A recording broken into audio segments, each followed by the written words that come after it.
Good morning, everyone. My name is Alan Ewing. I am the Executive Director of the OnGo Alliance. I'd like to welcome you to OnGo Forward, our first day. I have some great presentations for you today. We can go ahead and advance the slides. So today on our agenda, we will have a very special announcement from opening statement from Acting Chairwoman Jessica Rosenworcel from the FCC. We're very excited about this and very excited to share that with you. Following that, we'll have a presentation. I'll have a brief overview of the Alliance, just a very quick introduction to the Alliance. But then we'll get into the real important part of our day, the real exciting part of our day. We have a great slate of folks to discuss customer case studies. And with us today, we have Colin Boyce. So I'll introduce him in a moment, from the city of Tucson. And then we have a really intriguing presentation from Roaring Fork School District talking about their deployment for student LTE. So with that, I'm not going to wait too long here to get into the welcome opening statement from Chairwoman Rosenworcel. So please go ahead and let's show that. Then we'll be back. Hello, it's great to be with you, and it's an honor to help kick off this 4-day online forum. It's only natural that I would speak to this audience, considering we have so much in common. Not only do we share a deep commitment to advancing innovative spectrum policies, but we both recently got a title change. You see, you scrapped the CBRS Alliance in favor of the OnGo Alliance. Whereas the acronym CBRS is music to the ears of a spectrum policy devotee like myself, I think it's a good bet that OnGo will have a bit broader appeal. As for my title change, I could not be more excited about the opportunity to lead the Federal Communications Commission as acting chairwoman. As you can tell from my track record as commissioner, as long as I'm running the show, identifying creative spectrum policies to unlock the value of our airwaves will be a top priority at the FCC. Now, on this front, I inherit a rich legacy because it is hard to overstate the audacity of United States spectrum policy. Over history, we have done the kooky and unconventional. We have seen the future and done it differently before anyone else. In the early 1990s, we reimagined how we distribute our airwaves when the FCC successfully executed the first ever simultaneous multi-round spectrum auction. Since then, the FCC has completed over 100 spectrum auctions, raising over $200 billion in the process, and this model has been adopted for spectrum auctions around the world. We also pioneered the use of unlicensed spectrum, the airwaves we now know and use every day as Wi-Fi. More recently, we blazed a trail for two-sided incentive auctions. And with each of these efforts, we reoriented ourselves from what was to what could be. In doing so, we changed the way that wireless systems are developed and distributed, not just domestically, but globally. Now, 5 years ago, this agency recognized that our traditional spectrum auctions needed an update too, and that the 3.5 gigahertz band was the perfect place to start. Instead of relying on the traditional binary choice between licensed and unlicensed, the agency adopted an unprecedented three-tiered model for spectrum sharing and management. Under this three-tiered system, incumbent government users have a primary and preemptive right. But we know they do not need access all the time, everywhere. So we created a secondary license opportunity, custom-built for small cells. Then, to the extent that the demand for licenses is limited, opportunistic use is permitted by rule. And to coordinate this grand effort, we proposed dynamic spectrum access systems. And here's the best part. The initial framework we put in place for the 3.5 gigahertz band was ideal for 5G too. The very structure of this band recognized that the smartphone might be the least interesting thing about our 5G future. Instead, it was designed for innovation. It recognized that we are on the verge of a new networked world with connectivity built into everything around us. In 2019, we began to see the fruits of these efforts. That September, the FCC okayed the initial commercial deployments in the CBRS band, And the following January, we gave the green light for full commercial deployments. And this past summer, the FCC took a significant step forward in the evolution of the CBRS band with the successful auction of 70 megahertz of licensed spectrum in the band. And if you want to talk about record-setting auctions, we had 228 different bidders win licenses in this auction. I've been especially excited to see a growing number of school districts in the country, from Patterson, California to Roaring Fork, Colorado, deploying CBRS networks as a way to bridge the digital divide and help students stay connected. In fact, this past summer, I was speaking to the school superintendent from a rural part of Washington State near Mount Rainier. And out of the blue, she brought up that she was exploring building out a CBRS network to serve her students without access at home.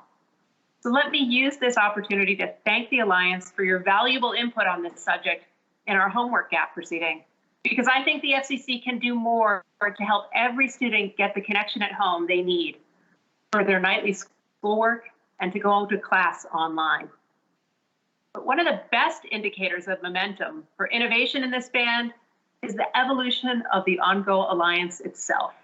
Last year, you grew by nearly 40%, adding 52 members, a diverse bunch, ranging from technology companies to the New York Public Library.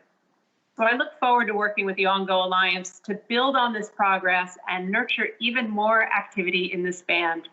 While there is an important role for exclusively licensed spectrum in securing our 5G leadership, we should still celebrate the breakthrough in spectrum innovation that the CBRS band represents. After all, it turns spectrum scarcity into abundance. Time and again, the United States has set the pace globally for innovative spectrum solutions.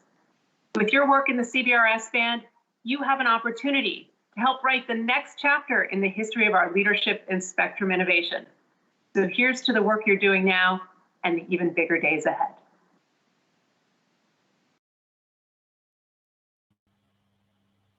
Thank you, Chairwoman Rosenworcel. That was inspiring and interesting and very music to our ears. We've listened to your words with excitement and gratitude. So with that, always tough to follow a great speaker like the Chairwoman, but I will do my best here to give you a quick overview of the Alliance, what we do, a little bit the Chairwoman did touch on. But we are an industry forum, and we're here to champion 3GPP-based technologies in this spectrum band, the CBRS band, as well as now, as of January 1st, other bands as well who are interested in spectrum sharing. So this is really exciting for us to take the learning, the experience, and the expertise that's been generated in bringing CBRS to reality and allowing us to now share that with others who are interested in the idea of shared spectrum in other bands and other countries. This really underscores, the success that we've had is underscored by the fact that this is an unprecedented kind of cooperation. Government, the carriers, equipment vendors, service providers, everybody in the ecosystem has been part of this success. So for us, this has been about bringing together this diverse group. And now we're closing in on 200 member companies, and that really is again expressing the diversity of the kind of companies. You did hear the Chairwoman mention, for example, the New York Public Library. That's just to give you an idea from the classic telecom players all the way through the end users, and that's really what we want to highlight today as well. So on to the next slide. Again, us as an organization, our mission is fourfold: developing specifications, so building on top of 3GPP, not replacing it by any means, but building on top of 3GPP specs, deploying a certification program that helps to verify interoperability and build confidence in products and technology, advocacy, which is those relationships we enjoy with regulatory bodies, not to influence them out of the gate, but to make sure that after the decision is made, that we are there to help iron out any particular problems that may come up. And then finally, community, which is bringing together a collaborative ecosystem, building a well-informed community so that folks understand what's going on, they understand the technology, and that they know who is involved in deploying the technology. Next slide. And just an idea of some of the initiatives that we undertake as an alliance. Again, that's spec development, supporting 5G&R and coexistence. Our certification program is looking to expand its footprint, and the members who are involved in that are discussing what makes sense strategically. Connecting our members together with each other, as well as potential customers. So making sure that everyone understands what they do, and it's easy to find us. Educational material, we do deployment guides, research reports, webinars. Events like this are a great example of the kinds of educational activities we undertake. Well, we're just about to publish OnGo for Dummies. This has been something that's been in the works for a while, and we did the final approvals of all the documents for OnGo for Dummies. This is like the For Dummies series of books you see for every topic imaginable. There will now be an OnGo for Dummies. And then finally, ecosystem development, doing trade shows, industry liaisons, building relationships with other groups, as well as now looking, with these international regulators that we have later in the week, talking to us a little bit about their plans, ideas for spectrum sharing. So with that, and no further ado from me, I would like to move on to our first presenter, who is Colin Boyce. I've had an opportunity to chat with Colin many times and enjoyed our conversations. Colin is the CIO and Director of Information Technology for the City of Tucson. Before joining the City of Tucson, he spent 20 years in the information technology leadership, multiple states, with firms in New York, Atlanta, and Michigan. His key areas of focus are workflow optimization, risk and resiliency, agile project management, vendor and contract negotiation, vendor management, and using data to drive business decisions. He received his bachelor and master's degrees from Fairleigh Dickinson University, CIO certification from Carnegie Mellon University, and has attended numerous classes with the Center for Creative Leadership at Dale Carnegie. He is part of a variety of professional groups, including Government Management Information Sciences and the Society for Information Management. And it's my pleasure to welcome my friend Colin Boyce to the stage. Colin, I will turn it over to you, sir. Take it away. Good morning. How's everyone doing? Well, I'm planning to go through this morning the pain points, the positives, and what the future planning is going to be for what we're doing as far as this project is concerned. So before I speak, I'd like to share a story about myself. So I'm not originally from the United States. I'm from a small island in the Caribbean called Trinidad and Tobago. And I came up from Trinidad in 1979. I know I don't look that old. And my mom was poor. And when we came to America, she had somewhere close to $200 in her pocket. And she worked tirelessly in the school system. She was the lady that used to take trays and clean it, and she was a lunchroom help while she was going to school to become a nurse. And what she did with us in the summertime when there was no school was she sent us to these classes where we could study computer science. And so me and three brothers, so it's four of us total, living in a house with her, so five, we were going to computer classes on a daily basis when my mom worked. And the end result behind that is three of my brothers are in the IT industry. And I jokingly say the black sheep of the family is a neurosurgeon in Grand Rapids, Michigan. He's not in the computer industry, and we look down on him for that. So next slide. What I see this project that we're doing and we're banking on was we wanted to provide internet connectivity to people who were poor. And I see it as no different as the help that I had that allowed me to become the CIO.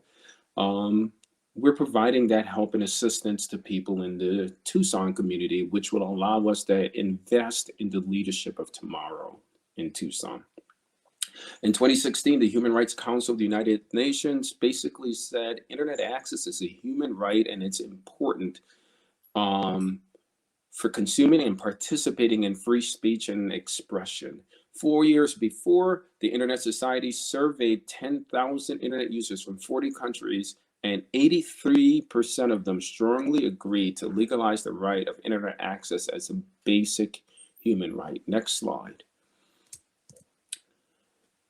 How we see it as America, right? So when this pandemic hit, there was a lot of stuff, and this slide is from, or snippets are from the Pew Research. When you look at it, 87% sees that internet connectivity is either between important and essential for what we do to, in order for us to run and operate. There's some people who believe that the government has the responsibility, and there's others that believe that the government doesn't have the responsibility. And where we land in Tucson is we are building a bridge solution in order to help. So what we're doing, right, if you all remember from my last presentation, is we're building a municipal-based LTE network. And what we're deploying is small devices throughout. And we had this really aggressive schedule of getting it complete. And there's a lot of pressure for us not to do it because there's a lot of people who feel that government does not have this responsibility. Next slide, please.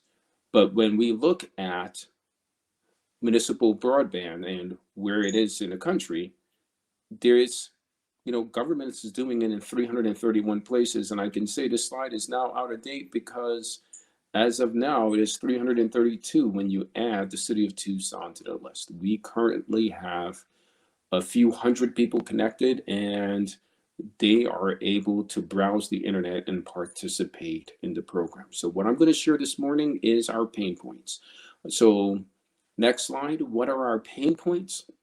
The pain points that we saw was propagation wasn't as broad as we initially hoped, right? So, you're standing up a network for the first time, you run simulation after simulation, and when we stood it up, it wasn't terrible.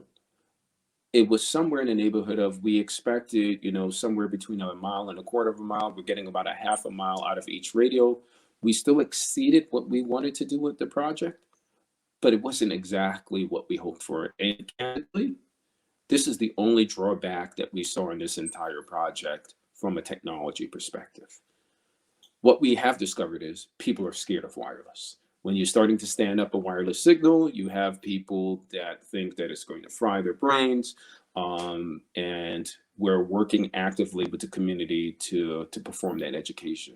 While standing up towers, we encountered the unfortunate thing where there is one or two places where there may be Indian burial grounds inside of Tucson. And it was a gotcha that we did not expect, where there's historic sites that we need to preserve as we start to move forward. We realized that applicants moved after they applied. So they were in a coverage area, and some of them moved outside of the coverage area. And we found out that they were some of them were transient throughout the process. The larger one that we discovered, and I won't spend a ton of time with this, but local providers. So here we have CenturyLinks and Cox. They spent a significant amount of time pushing back on us doing this project. And so we are foreseeing that there's going to be some challenges in the future. The three that I will talk about is the request to unfilter sites. So what, I will talk about that later on. The local partner commitment level was sometimes challenging, and then people were unaware of the program. Next slide, please. So when we embanked on doing this project, what we were hoping to be able to do was to allow any content that you would find on a library shelf to be available to citizens online. So we made the decision that we was going to block dating and adult themes, pornography, lingerie, virus propagation, P2P, web hosting sites, hate and discrimination, gambling, drugs, tobacco, IRC, and proxy anonymizers. And what we discovered was, next slide, please, when we partnered with Insight, who has been an amazing provider providing tech support, we actually took the snippet from an email where end users are trying to connect their community wireless service to pretty much everything. Smart TVs, Nintendo Switch, gaming consoles, streaming services. While we allow YouTube, we didn't allow Netflix and others. And so we got a barrage of calls doing that. And while we had, a really robust website where it explained what functionality we were going to allow, citizens just saw it differently. And so we had to reset level expectations. We talked to them about what bandwidth, and we're putting out information. So there's this constant movement of communication that you have to do with the people that are consuming with it if you're doing some technology overlays for security. Next slide, please. Our initial deployment strategy was we were giving out devices to each school district, and we broke up the 5,000 devices based on the allocation of the numbers in each school district. And what we found was, while those numbers still remain true, the level of involvement by the school districts waned. So some of them bowed out. One of them bowed out totally. Others are, they wanted to have really specific requirements. And so the deployment strategy changed constantly. Now, we still think they were great partners. We still feel like we took the right approach in tackling the problem. What we discovered, however, was there was challenges with the commitment level. And so as you go forward, whatever your distribution strategy is, that the commitment level is high and you're not going to have folks that are going to bow out. Next slide, please. The marketing of how do you get people into a program. And what we did was we put it on television. I've done more television interviews than I think I care to count. If I never see another camera in my life to do a television interview, I think it's going to be too soon. Newspapers. We put flyers out in the communities and with the school districts. We did mayoral press releases. We have communications coming from the ward offices. And then we put up this website, which we're going to talk about later on. What we discovered was we would still go places and people would go, wow, I've never heard of this. And why? We discovered that people are not using TV and newspaper anymore, right? That is what previous generations use. And so what we found was there's this huge gap where if you're not paying attention to city news, you don't have internet connectivity, you don't have TV and newspaper access, you're not reading them, you really don't know what's happening around you, which is alarming, right? We're in the middle of a pandemic, and we had to ask ourselves, if these folks don't have internet connectivity and they're not reading newspapers and they're not listening to press releases, how are they getting news on how to get their vaccinations or the numbers are going up?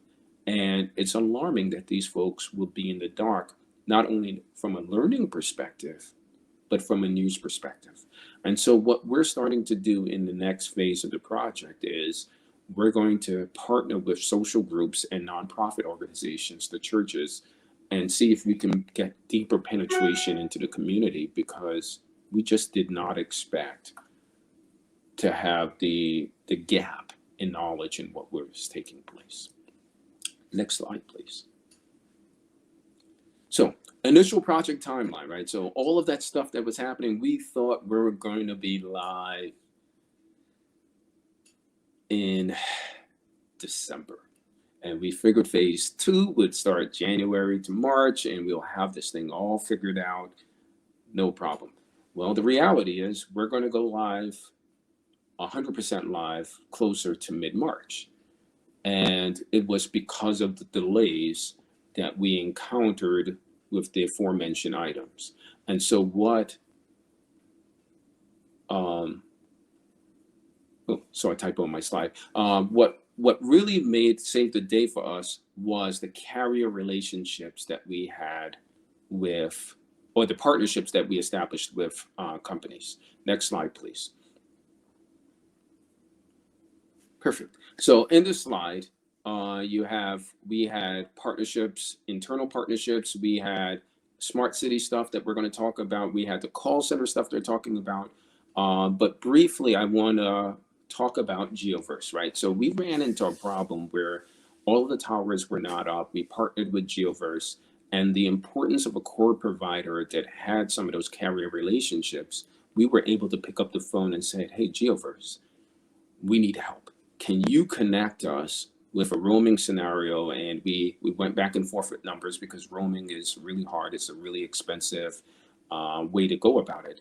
But we established a relationship with Geoverse, and we were able to do some of the roaming stuff that we needed in order to use as a bridge solution while citizens were connecting or needed to connect. So we do have citizens that are roaming today, and as towers come up, we flip them back over to our service, and it works as we expected. This next slide. The next thing that we saw was it was this cross-functional project, right? And we did not realize that it was going to require the amount of lift. So we partnered with a warehousing services inside of the city, the planning and budget, the planning department that has to do all of the inspections and approvals for builds. They were there. AGSD, who takes care of all of our towers, general services, they were there. Real estate, we didn't realize that, but we are putting stuff in the top of buildings. The IT department, of course, heavily involved. The city manager's office helped with a lot of the greasing the skids and getting us approvals of what we needed to do. The ward offices helped smooth things over with the community when we ran into pitfalls. And then a lot of these things with the PIO. So every press release, every video that we record, the PIO office is part of the approval process and giving us pointers with, hey, Colin, we're seeing this in the community. Be careful. Don't go too deep in the weeds here because there are snakes that you have to worry about. Next slide, please. So we put up this amazing website, and the IT team jumped to do it. And so if you go to TucsonNetlink.com, you're able to see what we did. And what we have on the website is our FAQ, an interactive map, applications for service, the change of service, the deactivation of service. And so what we did there was, in this website, we integrated it with our ECM solution with GIS. And so when the applicant filled out the form, it went inside of our system and dipped and said, are they in a coverage area? And if the answer was no, they were not in a coverage area, what we did was we saved their information because this is going to drive phase 2 of the project. We have our setup guides and our deadlines for the project. So what we have now building, and I'll talk about this later on, is this robust phase 2 plan that we want to tackle. Next slide, please. So the other cool thing that we saw with this is not only did we stand this up for internet connectivity, we now have buses, 1 or 2 buses that are inside the area that are providing wireless services on the buses. We didn't think that we're going to get that until 2 years out. That's actually running in the city today, and it's being tested. We have IoT devices that are connecting to it, and we're talking about now taking the partnership that we have with Sierra Wireless and putting Wi-Fi in parks that are close to areas that we have connectivity. So going forward, we can possibly provide regular employee access. We have 1 employee that's accessing the internet that way right now. We have city vehicles that we're talking about, possibly being able to do some public safety type stuff with live streaming on cameras, talking with some of the schools, districts, and possibly even some regional phone service and partnerships with people that are interested in that. Phone support. Next slide, please. We did not realize how important it was to stand up a triage call center. And so our call center handled 2 things, right? We have an internal call center that helped with the entire application process with eligibility. So we did have some people that didn't know about the service. They reached out to us, and we helped them with the application process, gave them basics, gave them the status of their applications and where we're at with router distribution in their communities. This was basically an avenue to bridge in the early phases, the technical with the non-technical. And the folks that were at our call center were not technical people, they were not IT people, but they were amazing. After turn-up took place, we partnered with Insight, and all of the incoming calls are coming into an Insight call center. So we're not feeling the brunt of it today. And once again, amazing partnership. And so just turn-up calls, we had over 1,300. I'm still waiting for numbers on actual calls since we've gone live.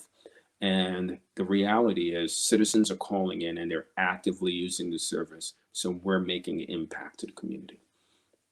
Next slide, please. So what speeds are we getting? We took one user out of many and 50 megs. They're now from no connectivity to 50 megs, download, 3 megs, upload. And this user was at the edge of the territory. So here you have it. We're providing meaningful, fast internet connectivity to get our citizens connected. And so the hope is we are driving the connectivity of the future. So our phase 2 planning is beginning now. And what we're planning on phase 2 is this is going to be an amalgamation of a few things. We're going to take what the business needs are. So where do we need some more smart city functionality? The second thing we're going to do is the unfulfilled applications where there's people that applied and there was a huge need. We're going to start to build into that ecosystem. And then we're going to shore up the coverage where we have today. So if there's dead spots or weak spots in certain areas and we're seeing it, we're going to add more towers or more locations in order to get folks connected. And so we're pretty excited, right? I've been in the IT industry for the last 25 years. Next slide, please. And I can't say that there's been a lot of projects that have been super challenging and super fun to do as much as this one, right? It's a win-win.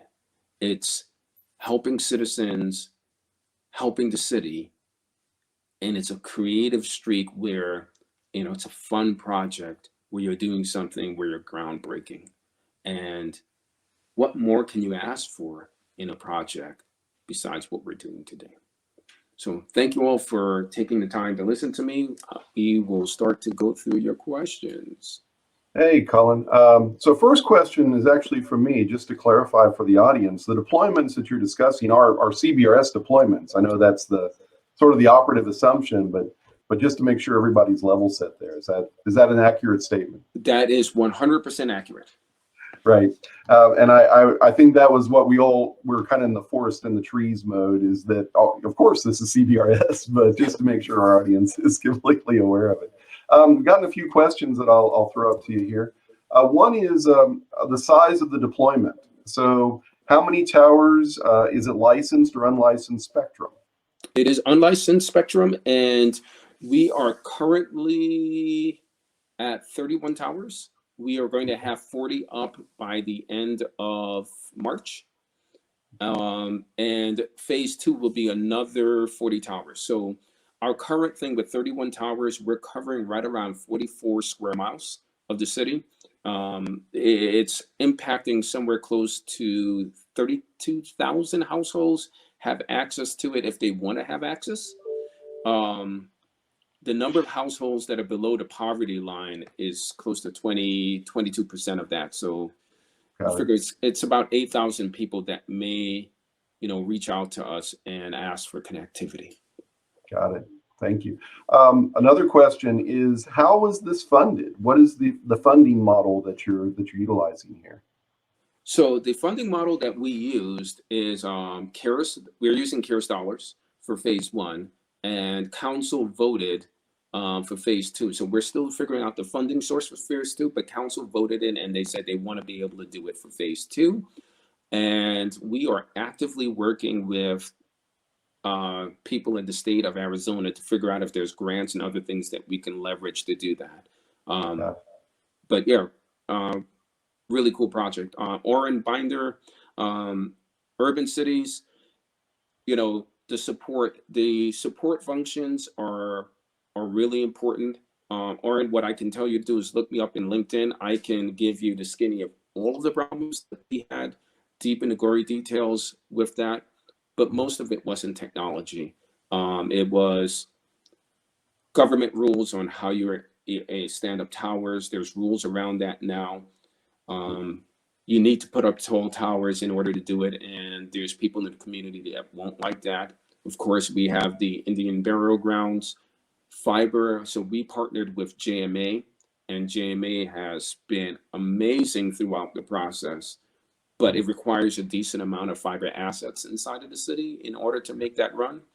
But we have a whole strategy where I can share where we picked to start off with, why we picked it, and we got some easy wins up front in order to get this program going, and then we're going to scale it out.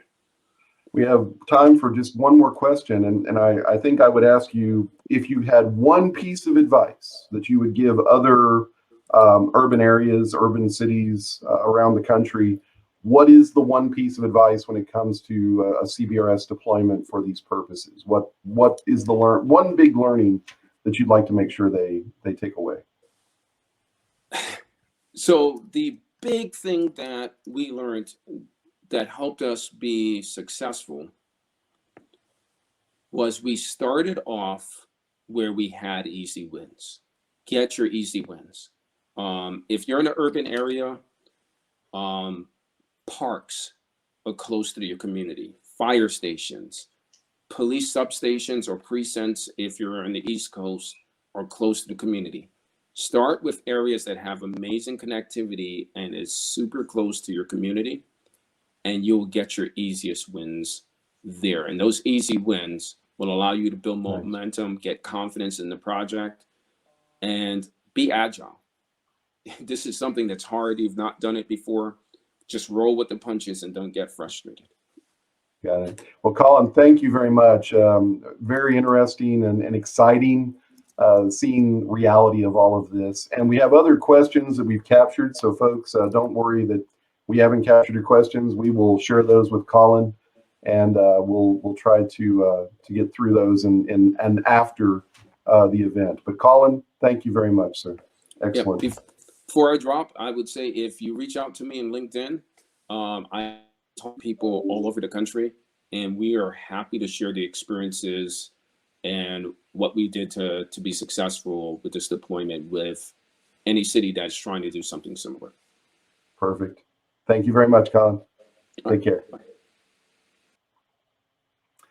Next up, our other set of speakers. I'd like to welcome Ron Valdez, President and CTO of Val Technologies, Jeff Gatlin, COO of Roaring Fork School District, and Rob Catcher from Business Development at Google. So, gentlemen, I'm going to turn it over to you and let you take it away. Great, thanks, Alan.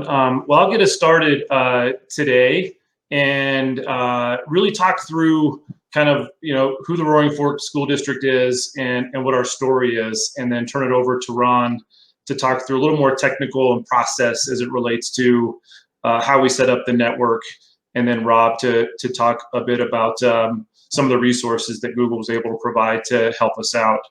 So you can go to the next slide, please. So the Roaring Fork School District, we're on the western slope of Colorado. We are the three communities, Glenwood Springs, Carbondale, and Basalt. We have about 5,400 students. About 55 to 60% of our students are Latino. And we have about a 45% FRL in the district. And I just had to say that I thought the education world had the rights to so many acronyms, but until I got involved in this kind of technology, I realized we got nothing on LTE, CBRS, CPEs, and my favorite, MIMO, which Ron hopefully, maybe we'll get to later. But anyways, but FRL is our free and reduced lunch percentage, which really is our measure of identifying our low income students. So we have almost half of our students qualified and identified as low income, and about 40% of our students are also English language learners. But one thing that makes the Roaring Fork School District pretty unique is the southern edge of our district border is Basalt, Colorado, and that's about 20 miles from Aspen, Colorado. And I'm people are typically more familiar with Aspen than they are of any of the other areas that I mentioned.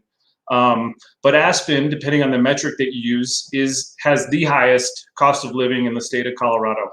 And so when we look at our community that's adjacent to Aspen, we have a lot of families in the service industry, in the construction industry, that are supporting Aspen and what's going on in that area. And so it really creates this disparity, and certainly COVID has really intensified the struggles that a lot of our families are facing. And so when we've looked at trying to solve this issue, we knew that we have a long-term strategy to make sure our families that will benefit from this have this service, but we also know that what COVID did to a lot of our families really amplified the need right out of the gate.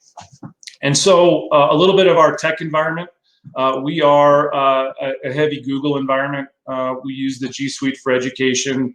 We have about 4,000 Chromebooks in the school district. We started a one-to-one program in 2014 and completed kind of our phased-in approach in 2018.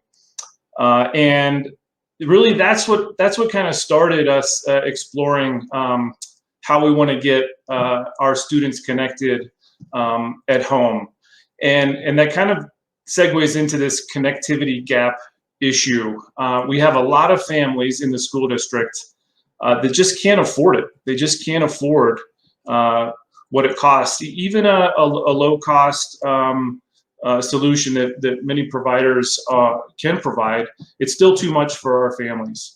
A lot of our families just don't have availability. They just don't have options where they live. The infrastructure isn't in place.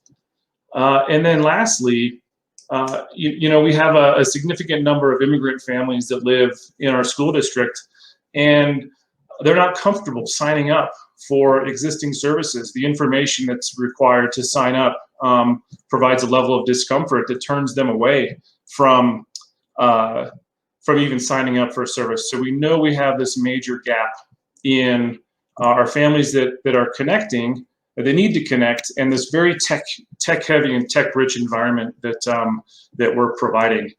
And that's kind of why I wanted to include this photo on this slide, because it shows what typically happens in the classroom.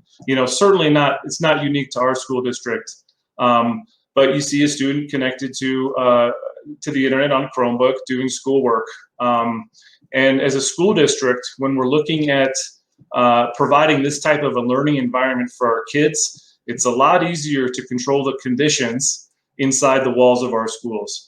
And as soon as our kids go home, a lot of our families don't get that same experience. A lot of our kids don't get that same experience when they go home. They can't access the internet on their device. They can't access homework. They can't access resources to enrich the learning experience that they're getting when they're in school. So we have been looking for creative solutions to, how do we make sure that our kids have the same access when they get home when they're in our schools. And so this started our journey into how do we get kids connected at home started back in 2015.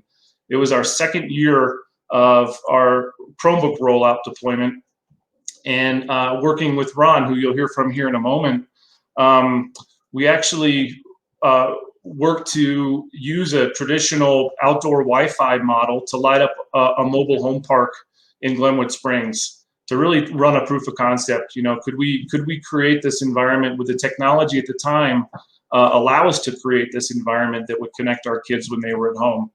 And while the technology performed well for its purpose, it wasn't something that we could scale at great lengths, and it's something that we couldn't afford to scale to connect more and more of our families. So we let that project and that mobile home park continue to access that internet, but we had to put kind of our exploration on this problem on hold. And so it wasn't until last year when Ron called me up and said, "Hey, there's a new technology, the CBRS technology that I think we really want to take a look at, that I think could really help us out in solving this issue." And so Ron and I started this. The timing was pretty spectacular. We started this conversation in February of 2020, right before the impact of COVID and what was coming in regards to moving an entire district to remote learning.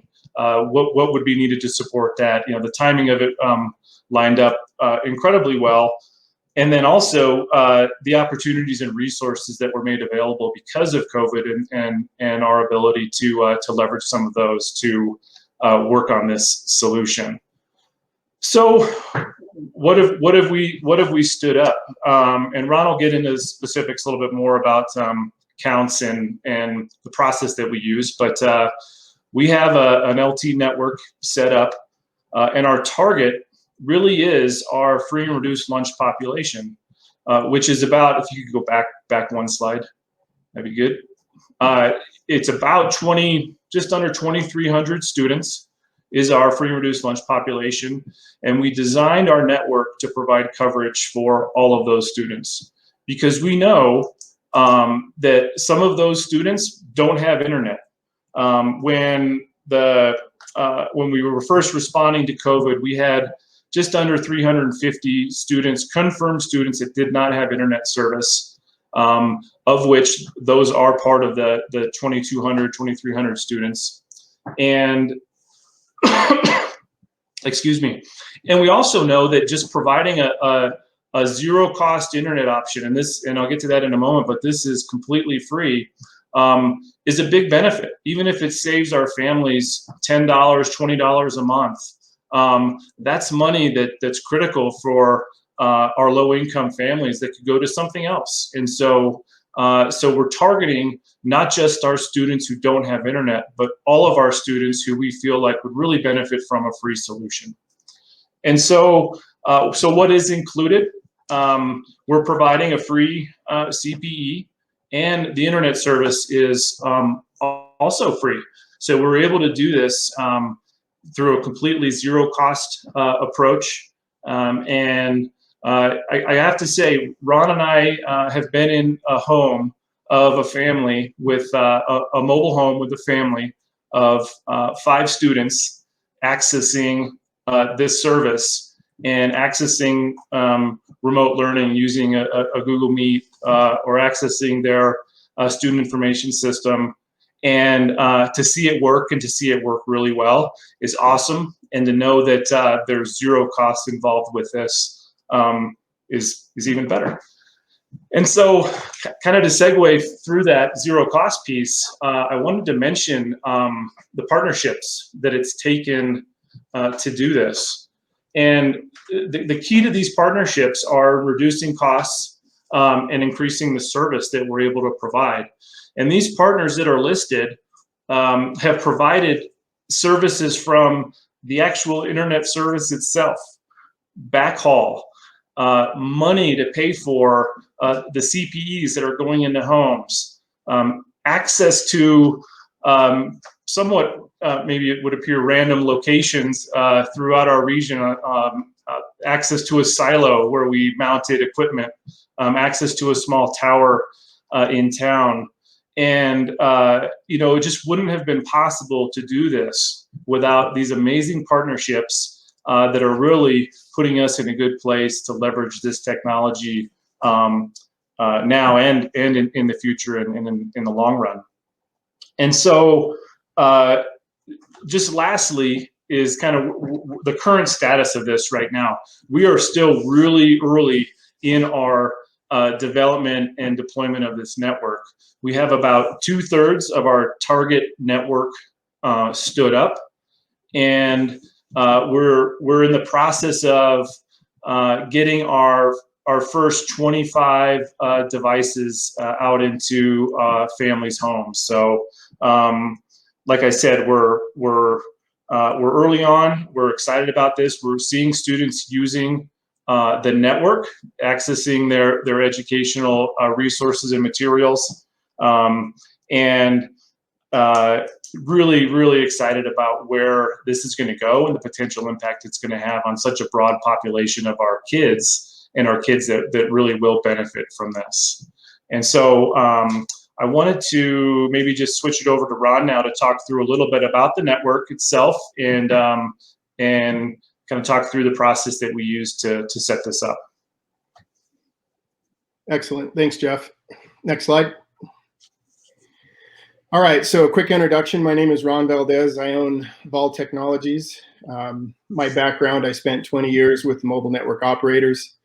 In that role, I served as a RF engineering lead, and then also I managed the corporate engineering team for Cricket before I founded Vol Technologies. So as a part of that, I was used to the entire process with SIDAC, zoning, design, search rings, you name it, backhaul, leases. So I was able to use some of that experience to help facilitate this LTE build out. So I founded Vol Technologies in 2011. The goal was to really serve the public with wireless and IT technologies, so mostly using unlicensed spectrum. So I met Jeff early on when I started my company, and we had worked with another school district that he was leading, and we solved some wireless problems for him there. And we just kind of continued this relationship, and he's been a great partner to work with. So I want to talk a little bit about the network and the process behind it. So as Jeff had mentioned, he wanted to solve some problems as far as for several years. Like how do we get reliable internet into some of these housing areas where the students did not have access to internet? So the very first step that we looked at, it was a 7-part process really that we broke down to kind of attack this situation and solve this problem. So as Jeff had mentioned, we had obtained our CBRS certification through Google. I think it was in 2019. And so we had started evaluating this technology, looking at a couple different vendors and doing some lab testing. And I felt that this technology would lend itself well if designed and implemented correctly. So when I went to Jeff and we started brainstorming in early 2020, we really broke this down into a 7-part process. So the first part was to evaluate the student needs. And Jeff and I worked together to put together a GIS map and created heat maps that showed student densities and where the greatest need was. So we did this geographically, and we looked at these target areas where we would get the most bang for our buck when we rolled out this network. So based on that, we evaluated assets that were close to these areas. So much like Colin had mentioned earlier, we looked for municipal buildings such as fire stations, schools. We're using a couple of Jeff's schools. We looked at municipality locations and towers. We looked at silos, you name it. And so we started looking at some of these different properties and putting our feelers out to see what the probability was that we could get not only a lease, but a free lease on some of these locations in order to lower the cost for this deployment. So sure enough, we worked with all of the different jurisdictions in the different towns that Jeff had talked about. And we identified some solid candidates where we could deploy a wireless network. Now, one of the things that Jeff had asked me to do as a part of this process, which step 2 would be to determine all of our technology options. So we looked at and proposed and designed and budgeted for 3 different options. The first option was looking at a uni, which is a 5 gigahertz point to multi-point deployment to see what that would look like strategically in some of these areas. We also looked at an option where if we created Wi-Fi hotspots in certain geographical areas where students could travel to these locations and perhaps obtain internet in the safety of their vehicle. But that seems to be a little cumbersome.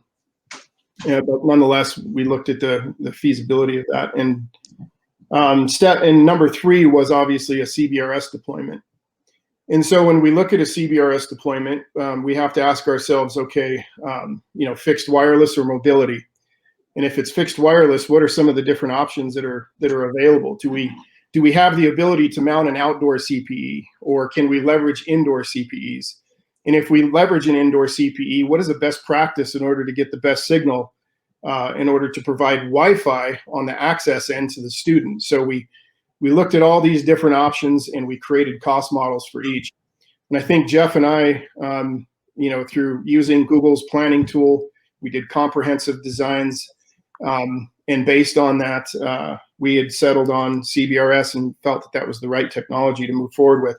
So the third step in this process is to really do that comprehensive design and budgeting analysis that I just talked about. Number 4 would be to choose the technology type. So I'm just going along my notes here. And the 5th step would be to evaluate the vendors. So we looked across the board. There were, with the CBRS ecosystem, it was starting to pick up, and we really wanted to target Cat B vendors and look at different options for Cat B. And so we brought in a couple vendors. We coordinated with the city of Glenwood Springs. We stood up a site on a 5-story building, and we collected link budget information and calibrated that link budget information against our planning tool with Google, and just to make sure that our design assumptions were within range. And so we did a lot of comprehensive testing with different CPEs as well.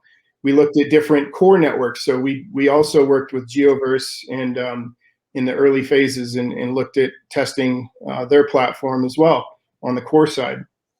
So we settled on a handful of different CPE vendors that we would look to go commercial or public with. And then we settled on a couple of different RAN vendors that we felt could possibly meet our objectives as well. So the next step would be obviously the budgeting part. So after we narrowed down our vendors, we looked at our budgeting options and the cost for the CapEx cost and the ongoing OpEx cost, and came up with a plan in order to make that deployment happen. And then the 7th or the last point would be the planning and the rollout. So in this slide here, you can see kind of the steps that in the timelines that we went through in order to deploy the network. Really, the heavy lifting started in March, and as soon as we got all of the budgeting and the technical evaluations complete, and we felt very comfortable in moving forward, I set my team loose and we went for it. And so we built 13 sites in 10 days and got everything pretty much on air. There were some fiber locations that needed to be worked out. So that took a little bit of time and planning to get fiber on air. But one of the things to think about is in this area, it's very terrain challenged. So as you're driving from Glenwood Springs down into Aspen, it's a beautiful drive, but trying to get wireless or backhaul into some of these areas is pretty challenging. So we worked with like Pitkin County out of Aspen to do a microwave shot up to the mountain and back down to the mountain and into this housing area that we could distribute with CBRS, and it worked out great.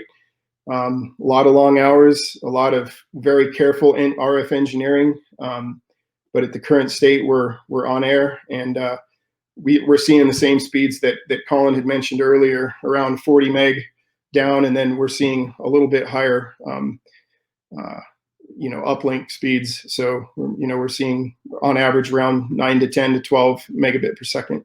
So we made it happen. We made it happen quick. And it was a real pleasure to take part in this process. So that's about it. Any questions?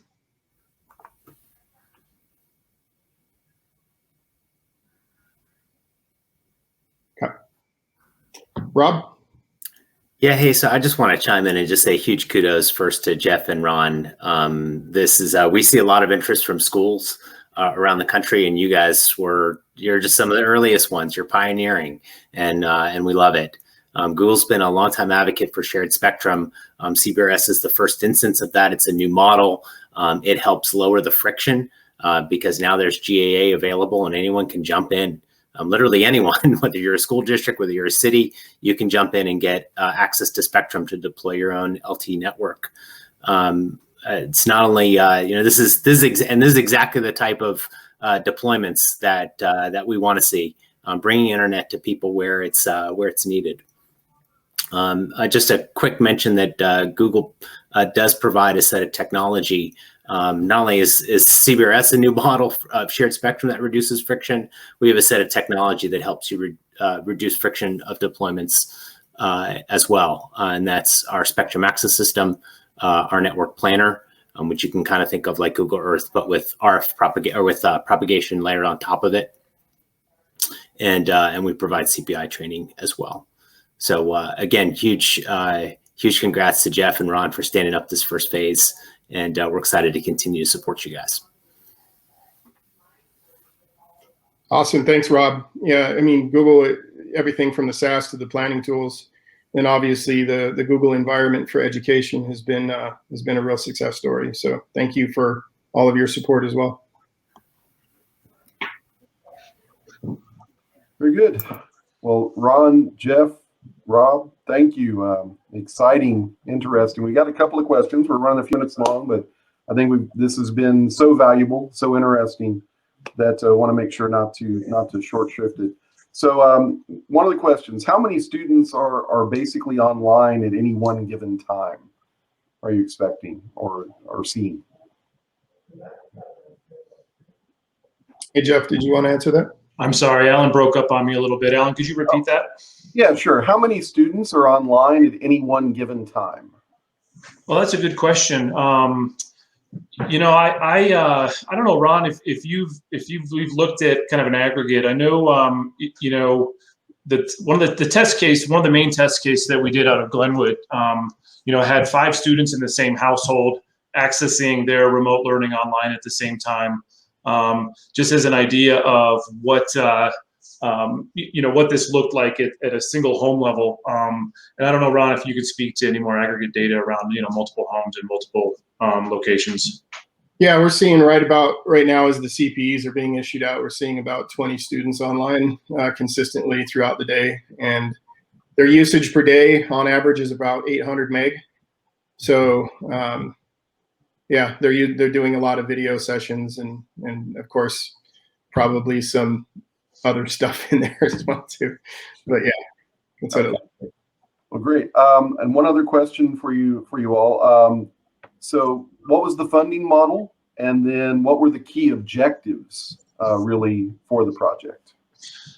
Yeah, so the funding model, the school district was fortunate in applying for grant funding through the state of Colorado. Colorado offered a Connecting Colorado Students grants.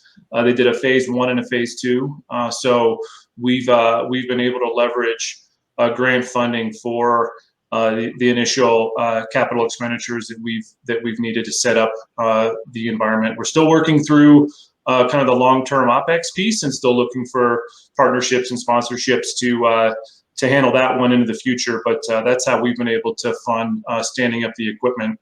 And then in regards to key objectives for the project, you know, really it gets back to, you know, serving our kids that need it. And we have in this school district, we actually have a family services team that provides really wraparound supports for our families that need it, from you know, mental health resources to dental resources to medical resources to things like internet connectivity.